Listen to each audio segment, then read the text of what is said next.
Le paradoxe de l'argent infini de la chaîne Lagan. Goreat, ça part, c'est sale. L'enregistrement il est lancé. Ok, c'est carré. Hop là. Nice. On nous a tous appris une équation très simple à l'école. Si tu travailles 2 fois plus, tu auras 2 fois plus de résultats. Si tu révises 2 fois plus, tu auras une note 2 fois plus grande. En gros, travailler plus pour gagner plus. C'est logique, c'est rassurant, et le problème, c'est que c'est faux. Dans les domaines qui comptent vraiment comme l'argent, la carrière, l'influence et même l'amour, cette logique linéaire ne s'applique pas, pire, elle nous piège. Et pour comprendre pourquoi, je dois absolument te proposer un petit jeu imaginaire qui rend fou les mathématiciens depuis 300 ans. Et pour ça, voici une pièce. Une pièce de monnaie, tout ce qu'il y a de plus banal. Et voici la règle, je vais lancer cette pièce et à chaque fois qu'elle tombera sur pile, tu vas perdre. Et alors fin du jeu. Mais si par chance, elle tombe sur face, je te donnerai 2 euros. Le petit twist, c'est que si tu refais encore face, je te donnerai 4 euros. Et si après c'est encore face, je te donnerai 8 euros. Puis 16, puis 32, puis 64, tu m'as compris. En bref, tant que tu fais face, je te promets que tes gains vont doubler. Mathématiquement, comme la série peut continuer à l'infini, l'espérance de gain, c'est-à-dire la moyenne de ce qu'on peut potentiellement gagner, est infinie. C'est du calcul pur, on a une chance non nulle. Par contre les gars, je déteste les maths. Vraiment, c'est la matière que je haïs le plus au monde. Vraiment, je déteste les maths. Gagner des milliards. La question alors est, combien est-on prêt à payer maintenant pour jouer à ce jeu?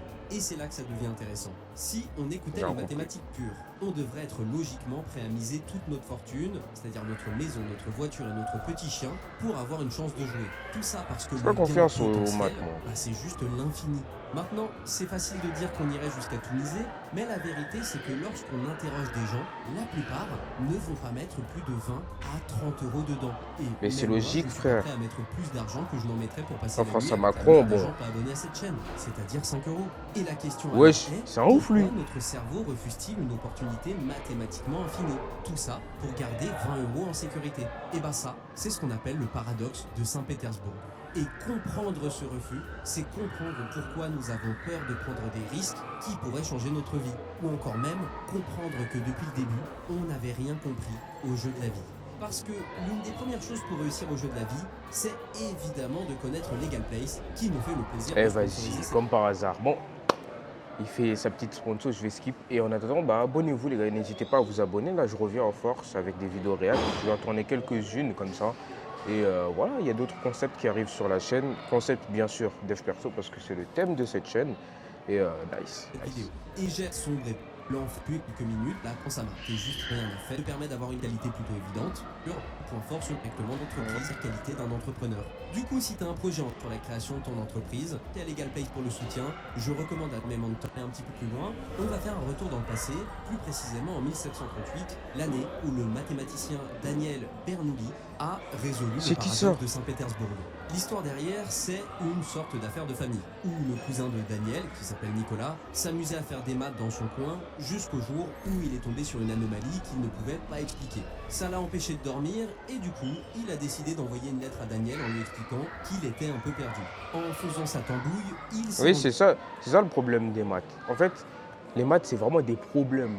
Genre, littéralement, c'est des problèmes. Et ça prend tellement la tête. Il y en a qui aiment bien, il y en a qui n'aiment pas. Je peux comprendre ceux qui sont un petit peu esprit casse-tête, tout ça, mais moi, c'est pas mon délire. Moi, j'aime pas ça, frère. Du compte que face au dilemme du jeu du pile ou face, les calculs disent qu'il faut miser toute sa fortune, alors que dans la pratique, aucun être humain sensé et avec des responsabilités ne le ferait. Ce qui a soulevé une question majeure, est-ce que... C'est normal, parce qu'il y a un risque de tout perdre. Et c'est là que Daniel a eu le déclic, il a compris que le calcul était parfait, pour un être transcendantal immortel avec un compte en banque infini, mais pas pour des êtres humains qui ont des factures à payer. Oui, justement. Et derrière, des chercheurs modernes l'ont complété avec une vérité encore plus brutale. La France à Macron, ça coûte cher. La ruine absorbante. Alors, ce problème, c'est qu'en théorie, si tu avais un temps infini et une banque infinie, tu finirais par gagner. C'est vrai. Mais dans la vraie vie, si tu mises ta maison et que tu perds, le jeu s'arrête pour toujours. Et t'as bien le sens. Bienvenue alors dans la contrainte biologique. Les maths disent que c'est rentable à long terme, mais la survie t'oblige à ne pas mourir à court terme. Notre cerveau est donc câblé pour éviter le zéro absolu. Il préfère une vie moyenne et sûre plutôt qu'une chance de paradis, mais avec un risque de tout perdre. Et à ça, on peut rajouter que la valeur de l'argent n'est pas absolue, elle est relative. C'est ce qu'on appelle l'utilité marginale. Et pour pas te perdre, dis-toi simplement qu'en gros, le premier million que tu vas gagner va changer ta vie du tout au tout. Le deuxième million va te permettre d'obtenir plus de confort, mais le centième million ne va presque rien changer à ton quotidien. Et Oui, c'est ne me logique. fais pas dire ce que j'ai pas dit, je cracherai jamais sur un deuxième ou un centième million non plus. On s'est compris ici. Mais à l'inverse, perdre tes derniers 1000 euros te met littéralement en danger de mort sociale. Tu comprends donc que notre cerveau est câblé pour protéger ce qu'il a déjà, il n'est pas câblé pour maximiser ce qu'il pourrait avoir. Il cherche la sécurité et il cherche une sorte de moyenne. Et c'est là qu'on arrive à un gros concept clé pour comprendre pourquoi travailler plus ne suffit pas. Et bien là, il faut comprendre une distinction faite par l'essayiste Nassim Taleb. La France à Macron, tout simplement, la France à Macron. La vie est de plus en plus chère, surtout en France. C'est pour ça que, bon, c'est cher de ouf. Tu t'auras beau travailler plus, les factures vont augmenter, les impôts vont augmenter. C'est comme ça, en fait, en France. Moi, personnellement, j'ai pas de projet de rester ici, hein. Je vous ai déjà dit, je vais devenir le roi des pirates. Donc déjà, j'ai besoin d'un bateau. Nice. Et c'est pour ça qu'actuellement, je suis en train de mettre de l'argent de côté pour enfin commencer mon voyage. Mais aussi, déjà, une fois que j'aurai terminé mon voyage, je pense pas en fait que je vais m'installer en France. Je pense que j'irai plutôt m'installer en Suisse parce que le système ici, bon, c'est une dinguerie, hein, vraiment, la France. Même, dis-toi qu'ils ont même fait une taxe sur l'héritage. Ça, c'est une dinguerie, une taxe sur l'héritage. En mode, tes darons, ta famille te laisse un queutru et tu seras taxé sur ce queutru. Alors que techniquement, c'est l'héritage, c'est un truc que tu as mérité. Et leur argument, c'est quoi? C'est oui, on ne va pas le laisser gagner quelque chose qu'il n'a rien fait pour mériter. Mais boss, c'est le but d'un héritage. Et tu vas nous taxer sur ça? Non, non. Tes doigts, moi, je me casse de la France, hein. Et c'est... frère. Sur notre monde. Selon lui, le monde est coupé en deux zones. D'un côté, on a ce qu'on appelle le médiocristan, c'est-à-dire le monde moyen, et de l'autre, l'extrémistan, le monde extrême. Alors c'est quoi la différence entre les deux? Eh ben ça tient en un mot. Et d'un autre côté, l'Afghanistan. La limite. Dans le médiocristan, tout est retenu par les contraintes naturelles. Par exemple, même si tu manges 50 pizzas par jour, ton corps a une limite physique. Tu ne pèseras jamais 10 tonnes, tu ne feras jamais 15 mètres de haut, bref, dans ce monde-là qui correspond au nôtre, c'est-à-dire le monde de la biologie, du temps et de l'effort physique, tout le monde se ressemble plus ou moins. Les écarts sont assez petits et c'est pour ça qu'on l'appelle le pays de la moyenne. C'est le monde où vit ton corps physique. Tu as besoin de dormir, tu as une limite d'énergie, tu peux pas travailler 1000 heures par jour. Alors que Ouais, c'est dans vrai, ça. l'extrémistan, on retrouve majoritairement des concepts humains qui ne sont pas soumis aux mêmes limites biologiques. L'argent, par exemple, n'est pas naturel. C'est une invention humaine, ce sont des chiffres. Et contrairement à ton corps, les chiffres n'ont aucune limite. Tu peux rajouter des zéros sur un compte en banque à l'infini, tu peux avoir 1 milliard, 10 milliards, 100 milliards. Dans ce monde-là, une seule personne peut posséder plus que des millions d'autres. Et c'est pour ça qu'on l'appelle le pays des extrêmes. Pourquoi avoir introduit cette notion? Alors déjà, je te rassure, ça va aller quelque part, parce que déjà, imaginons qu'on ait un stade de foot avec 50 000 personnes dedans. Si ce stade est au médiocristan, on pourrait par exemple s'amuser à comparer le poids des spectateurs, parce que c'est une donnée biologique, et on ne verrait jamais d'écart faramineux. On tomberait sur un graphique qui ressemblerait à peu près à ça, pour répartir le poids de tous les individus, et on aurait une moyenne d'environ 75 kg à la louche. Et ça, c'est ce qu'on appelle une courbe de Gauss. Tout le monde est regroupé autour de la moyenne, et si on faisait entrer l'homme le plus gros du monde dans le stade, la moyenne ne bougerait presque pas. Mais si on prenait un avion, et que cette fois on allait voir le stade de foot à l'extrémistan, et qu'on gardait les mêmes gens, mais cette fois en regardant leur patrimoine financier, car c'est justement une invention sociale sans limite physique, alors la courbe de Gauss explose. La plupart des gens ont un patrimoine moyen, mais si on fait entrer Jeff Bezos dans le stade, à lui seul, il pèse plus lourd financièrement que les 50 000 autres Ouais, personnes. c'est normal, c'est Une logique. seule personne change toute la moyenne. Et maintenant, c'est là qu'on entre dans le vif du sujet, parce que cet exemple, c'est ce qu'on appelle une loi de puissance. C'est un monde où un seul événement, voire une seule personne, peut rafler 99% de la vie. Comme les canon events, dès qu'il y a un truc qui change dans l'histoire, ça change tout le long de l'histoire. C'est vraiment à une personne de changer un queutru. On a une personne de changer un queutru. Ceux qui n'ont pas la ref des Spider-Verse, quoi. Et pourquoi c'est vital de comprendre ça? Parce que toute notre éducation nous a formés pour le médiocristan, où les résultats sont proportionnels aux efforts, les notes, Oui. les horaires et le salaire. Sauf qu'il se trouve... Et c'est pour ça qu'avant, c'est exactement ce que je disais, avant, on pouvait dire ça parce que le coût de la vie, elle était beaucoup moins cher. Mais à l'heure actuelle, je suis désolé frère, en France, c'est tellement cher. Tu vas à Carrefour ou n'importe où, tu verras, genre va à Carrefour là maintenant et tu compares les prix d'il y a, par exemple, on retourne, 20-30 ans en arrière, vous verrez le coût de la vie, mais ça n'a rien à voir. Avec 100 ans, tu pouvais faire, avec 100 E, tu pouvais faire des courses pour aller 2 mois facile. Là maintenant, avec 100 E, tu peux faire des courses pour quelques semaines. Frère, c'est une dinguerie. C'est pour ça la France. Après ça dépend du pays, encore une fois, mais la France, bon, bah, ça augmente les factures, ça augmente les taxes, mais ça augmente pas le salaire. Et du coup, ça fait qu'il y a quoi? Il y a un déséquilibre. Et plus il y a un déséquilibre, et plus bah, forcément les gens ils se trouvent étouffés. Et c'est comme ça que finalement, il y a des gens qui veulent partir de la France. On est tous C'est... rêveurs et qu'au fond, on veut tous devenir riches, célèbres ou créer un impact. Et toutes Je peux comprendre créer un impact, ça c'est... Ouais, je peux comprendre, mais bon, pour ce qui est de la richesse, moi, en me concernant, bon, la richesse, en vrai de vrai, en vrai de vrai. Quand tu vas mourir, la richesse, t'en auras un petit peu rien à foutre, hein. C'est pour ça que la richesse, c'est bien, ça permet de manger et tout ça, c'est bien. Moi, j'aime bien manger, hein, j'aime bien les pâtisseries, les trucs comme ça. En vrai, quand tu vas mourir, après, ça n'aura plus aucune importance. C'est pour ça que, bah, dès maintenant, en fait, genre, si vous êtes quelqu'un qui est beaucoup attaché à la richesse, déjà, ça, c'est parce que probablement, sûrement, bah, vous avez besoin d'argent. Et du coup, vous constatez à quel point l'argent, ça fait la différence dans une vie. Mais c'est pour ça que bah, si vous voulez faire de l'argent, ne cherchez pas l'argent. Tout simplement parce que bah, si vous courez après l'argent, vous aurez beaucoup moins d'opportunités que si vous ne cherchez pas l'argent. Et là, je vous donne vraiment un big conseil, un bon conseil vraiment de ouf. C'est que bah, toutes les fois où vous allez être focus sur l'argent, je suis désolé, mais vous allez avoir beaucoup moins d'opportunités que si vous ne cherchez pas l'argent. En fait, l'argent, il faut savoir que ça vient tout seul. C'est vraiment, il y a trop de gens qui idéalisent l'argent, que oh waouh, c'est un billet de 50, tout ça. Non, c'est juste un bout de papier. Vraiment, il faut le voir comme ça. C'est vraiment juste un bout de papier. Et je vous assure que si vous changez votre façon de penser comme ça, eh ben, l'argent, il va venir tout seul. Vous n'aurez plus besoin d'aller chercher de l'argent et tout ça. Les opportunités, les trucs comme ça va venir tout seul. Et je vous assure que bah, dans le monde, on va dire, de l'argent, de l'entrepreneuriat, ça va venir tout seul. Trouver un problème à une solution. Et là, vous créerez votre business. Et une fois que vous aurez créé votre business, hop là, ça va partir toute seule. Nice. ces notions se trouvent en extrémistan, là où les règles ne sont plus du tout les mêmes et où travailler dur ne garantit rien. Et je vais développer ce point En juste France. après, parce que Tes doigts d'abord, en je dois France. présenter deux stratégies de vie qu'il faut bien comprendre. On va avoir d'un côté le salarié et de l'autre le parieur. De son côté, le salarié, et je ne parle pas ici du contrat de travail, mais vraiment de l'état d'esprit, vend son temps.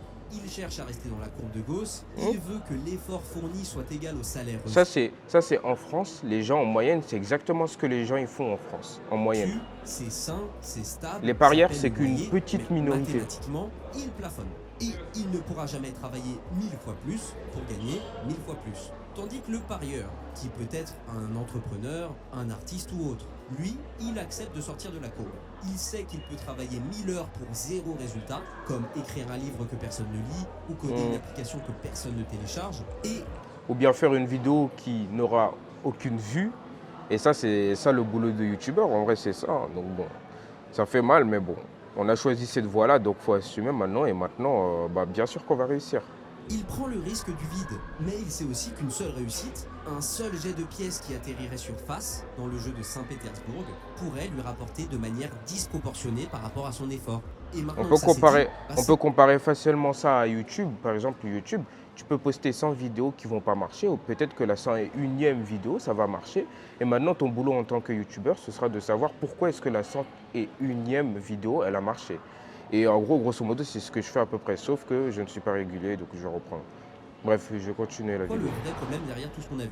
Eh ben, c'est que nous avons tous un cerveau de salarié qui Non, rêve de faut résultats compter sur la parfaits. luck, hein. Et c'est La cette luck, c'est dissonance un vrai qui cheat peut code. expliquer le sentiment que quelque chose ne va pas chez beaucoup d'entre nous. Mais attention, et c'est là qu'il faut être très attentif, ce bug mathématique ne concerne pas que notre argent. Il contamine tout. Si on regarde le paradoxe sous un angle purement analytique, pourquoi Réel. l'espérance est infinie? C'est parce qu'il existe une probabilité minuscule d'obtenir une suite de faces tellement longue que le gain deviendrait astronomique. Le problème alors, c'est que pour voir cette suite arriver, il faudrait théoriquement jouer des millions de fois. Et dans la vraie vie, je te fais pas de dessin, on n'a pas le temps de jouer des millions de fois. On a des gosses à nourrir, des trucs à faire, bref. On n'a qu'une seule vie, et c'est là que le paradoxe peut ruiner certaines choses.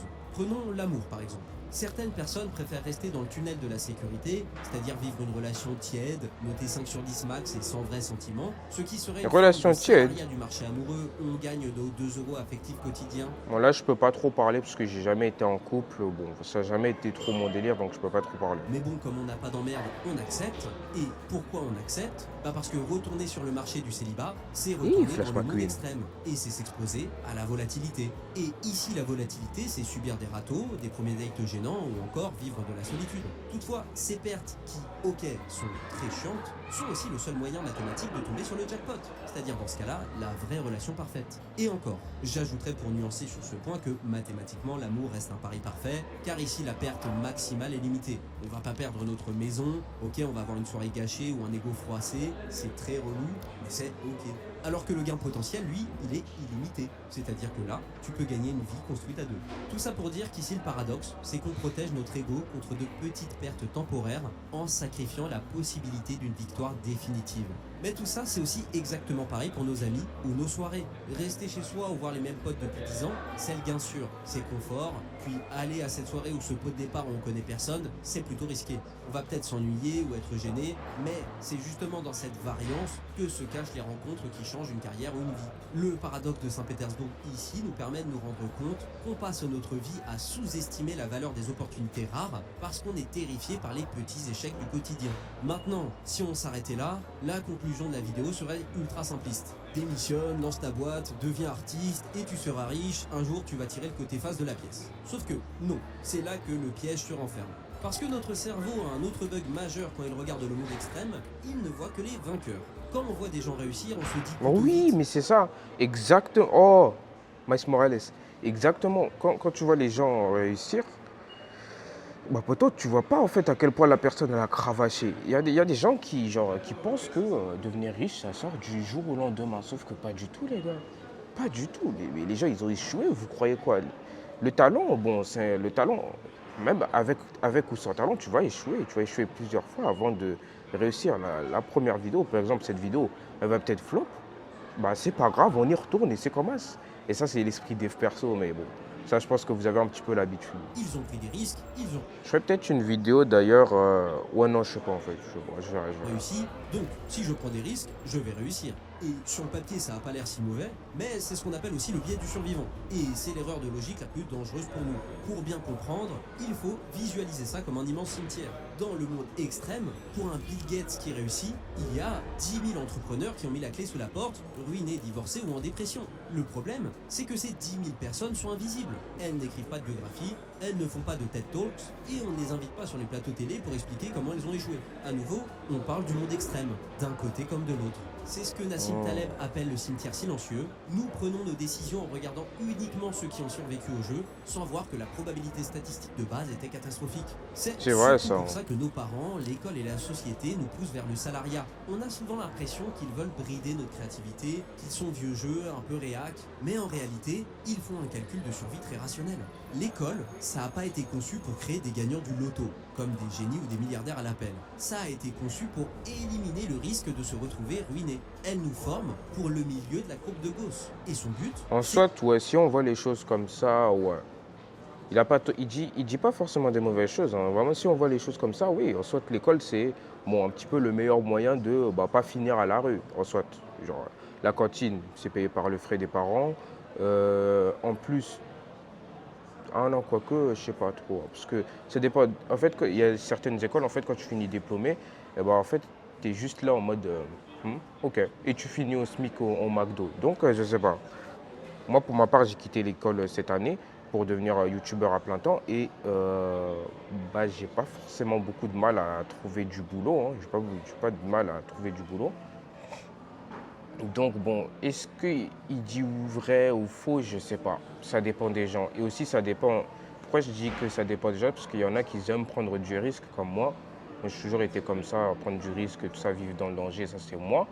Mais il y a des gens, ils aiment aussi la sécurité et ça se comprend. Il y a des gens, c'est juste des mecs chill et puis voilà. Mes respects. Au grand bien te fasse. et que tu ne finisses pas à la rue, son but, c'est la stabilité. Et c'est là Oui, que en soit, conflit ouais, de notre voilà. vie d'adulte. Le système nous vend une assurance vie, le chemin classique, les études, le CDI, qui nous protège contre le pire, mais qui nous interdit aussi le meilleur. Et en apparence, c'est le coût caché de la sécurité. En refusant la variance, on refuse la possibilité de l'exceptionnel. On signe un pacte Exactement. où l'on accepte de ne jamais perdre gros, en échange de la certitude de ne jamais gagner gros. Hmm.